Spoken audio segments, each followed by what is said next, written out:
Ωραία, και εμείς σας ευχαριστούμε. Συνεχίζουμε με τον πρόεδρο του Διοικητικού Συμβουλίου του Πανελλήνιου Συνδικάτου Χερσαίων Εμπορευματικών Μεταφορών, τον κύριο Παναγιώτη Τεγρέλη.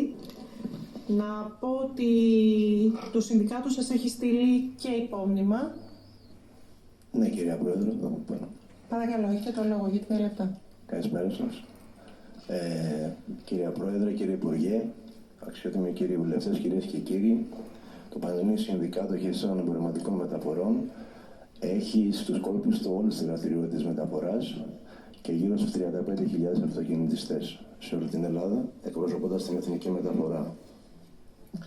Σχετικά με το άρθρο 13α, θέλω να πω συνοπτικά, με την παρούσα διάταξη δημιουργείται ένα ξεχωριστό είδος μεταφορικών επιχειρήσεων, οι οποίες δεν δραστηριοποιούνται πλέον στη μεταφορά εμπορευμάτων, αλλά στη μεταφορά έμφορτων οχημάτων, έναντι αμοιβής, χωρίς κανέναν έλεγχο στο μεταφερόμενο είδος και χωρίς να προκύπτει ουσιαστικά κέρδος της μεταφορικής επιχείρησης από τη διακίνηση των εμπορευμάτων, αλλά και μόνο από τη μετακίνηση των ρημουλκών ή μη ρημουλκουμένων τρίτων μεταφορικών επιχειρήσεων ή μη της ημεδαπής ή της αλλοδαπής.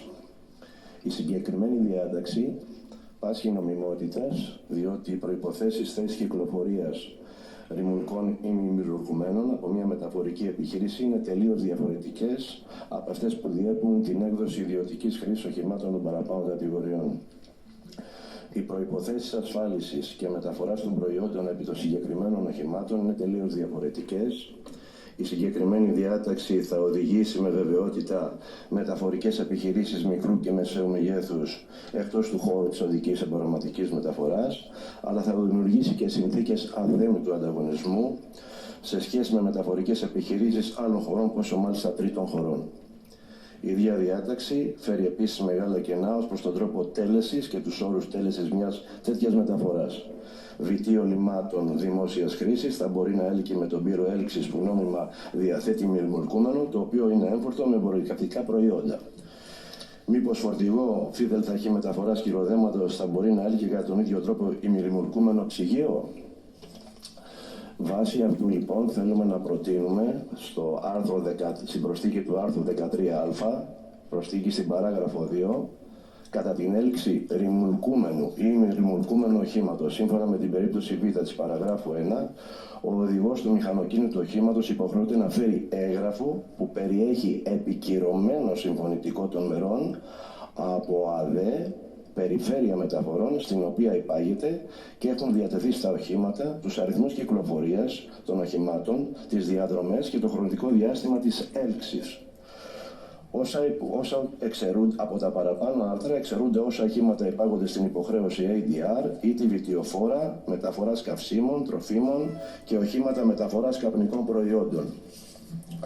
Σχετικά με το άρθρο 63, διαπιστώσαμε βελτιώσεις μέσα στο κομμάτι της διαβούλευσης, πλην όμως θέλω να τοποθετηθώ σχετικά με κάποιες προσθήκες, ειδικά στην παράγραφο του άρθρου 85.3, σε περίπτωση που διαπιστώνεται από την αρχή καθοδόν ελέγχου ή από τακτέο της χώρας η κατοχή άδειας κυκλοφορίας νομαρχιακών, η άδεια κυκλοφορίας αφαιρείται και επιστρέφεται στην υπηρεσία που την εξέδωσε.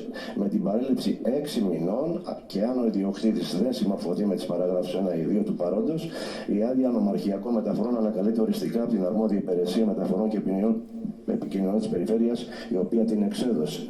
Ήθελα εδώ λοιπόν να τονίσω, η οποία είναι πολύ σημαντικό, στην περίπτωση του άρθρου 85, στην παράγραφο 3, στην παράγραφο 2 στην παράγραφο 1 του άρθρου 10 του νόμου 3887, και να διαβάσω το εξής. Από την 1 παράγραφο, είδα ταχύ αυτοκίνητα κάθε κατηγορία που κυκλοφόρησαν πριν την έναρξη ισχύως του παρόντος, επιτρέπεται να μεταβάζονται διαπράξεως εν ζωή ή λόγω κληρονομικής διαδοχής με την άδειά τους σε όλες τις μεταφορικές επιχειρήσεις, οι οποίες πληρούν διατάξεις του κανονισμού 1071 του Ευρωπαϊκού Κοινοβουλίου και του Συμβουλίου της 22 Οκτωβρίου του 2009 σχετικά με τη θέσπιση κοινών κανόνων όσον αφορά τους όρους που πρέπει να πληρούνται για την άσκηση του επαγγέλματος του οδικού μεταφορέα και για την κατάργηση της οδηγίας 92-26 του Συμβουλίου Κατ' εξαίρεση, τα ΦΔΧ αυτοκίνητα για τα οποία χορηγήθηκε άδεια κυκλοφορίας ΦΔΧ σύμφωνα με τα άρθρα 4 και 5 του παρόντος, επιτρέπεται να μεταβιβάζονται λόγω κληρονομικής διαδοχής με την άδειά τους, υπό την προϋπόθεση ότι πληρούνται οι όροι του κανονισμού 1071 του 9.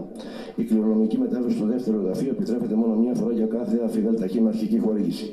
Σε αυτή την πρόταση, το κατ' εξαίρεση, ζητούμε τη διαγραφή όλης αυτής της πρότασης. Και επίσης, στην παράγραφο 3 του άρθρου 14 του νόμου 3887 περί τελικών και μεταβατικών διατάξεων επέρχονται οι ακόλουθες τροποποιήσεις. Στο τρίτο εδάφιο, μετά τις λέξεις κληρονομικά αίτια, προσθέτει λέξεις και με γονική παροχή σε τέκνα. Β. Προστίθεται τέταρτο εδάφιο και μετά από νομοτεχνικές βελτιώσεις, παράγραφο 3 διαμορφώνεται ως εξής. Με την υπερφύλαξη της παραγράφου 2, οι άδειες ΦΔΧ αυτοκινήτων που έχουν εκδοθεί μέχρι την έναρξη ισχύως του παρόντος συνεχίζουν να ισχύουν με τους όρους εκδοσής τους μετά την παρέλευση 10 ετών από τη λήξη μεταβατικής περίοδου. Παράγραφο 1. Σε περίπτωση μεταβίβασης, οι νέοι κάτοχοι τους υποχρεούνται να αντικαταστήσουν τα οχήματά τους με άλλης νεότερης τεχνολογίας εκπομπών καυσαερίων Euro 4. Από την υποχρέωση εξαιρούνται οι μεταβίβασεις από κληρονομικά αίτια και με γονική παροχή σε τέκνα. Η μεταβίβαση από κληρονομικά αίτια ή με γονική παροχή σε τέκνα επιτρέπεται μόνο μία φορά για κάθε άδεια, υπό την προϋπόθεση ότι τα οχήματα πληρώνουν τουλάχιστον τις προδιαγραφές του ευρωπαϊκού τύπου Euro 1. Ζητούμε και εδώ λοιπόν την διαγραφή της επιτρέπεται μόνο για μία φορά άδειας ΦΔΧ, όπως και συνδυαδιστικά και για την προηγούμενη παράγραφο στο κατ' εξαίρεση, να διαγραφούν σε ό,τι αφορά την χορήγηση μεταξύ άδειας των άρθρων 4 και 5 του νόμου 3887. Σχετικά με το τελευταίο... Κύριε Πρόεδρε, με συγχωρείτε, έχετε στείλει και υπόμνημα, μιλάτε ήδη 3 λεπτά παραπάνω. Ολοκληρώστε με τη φράση αυτή.